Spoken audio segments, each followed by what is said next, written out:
নমস্কার, এসবি নিউজে স্বাগত। চলে যাব আজকের দিনের একটি গুরুত্বপূর্ণ সংবাদে। ঘাটাল পরিদর্শন শেষে মেদিনীপুর সার্কিট হাউসে মুখ্যমন্ত্রী, সঙ্গে ছিলেন সাংসদ অভিনেতা দেব। ঘাটাল পরিদর্শন শেষে আজ মেদিনীপুরে সার্কিট হাউসে পৌঁছলেন মুখ্যমন্ত্রী মমতা বন্দ্যোপাধ্যায়। আগামীকাল ঝাড়গ্রাম সফরে রওনা হওয়ার আগে এই দিন তিনি ঘাটালের বিভিন্ন উন্নয়নমূলক কাজ, ঘাটাল মাস্টার প্ল্যান এবং ঘাটালের বন্যা পরিস্থিতি খতিয়ে দেখেন।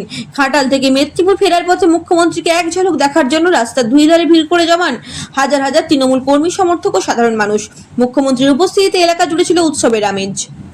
মুখ্যমন্ত্রীর সফরে তার সঙ্গে ছিলেন সাংসদ অভিনেতা দেব।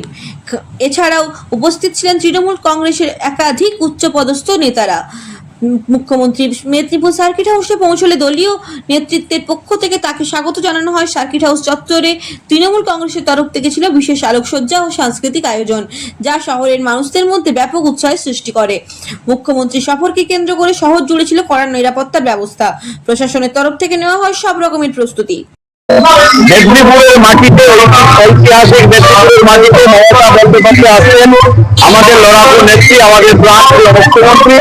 আমরা তাকে স্বাগত জানাতে মেদিনীপুরের হাজার হাজার মানুষ আমরা মমতা বন্দ্যোপাধ্যায়কে স্বাগত জানাতে আমরা সার্কিট হাউসের সামনে দাঁড়িয়ে আছি।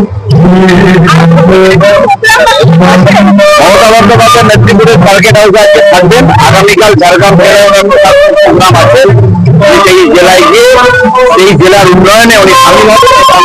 ঝাড়গ্রামের আপামর জনসাধারণ কালকে ৭৫ সালের উপস্থিত থেকে মমতা বন্দ্যোপাধ্যায়কে স্বাগত জানাবেন।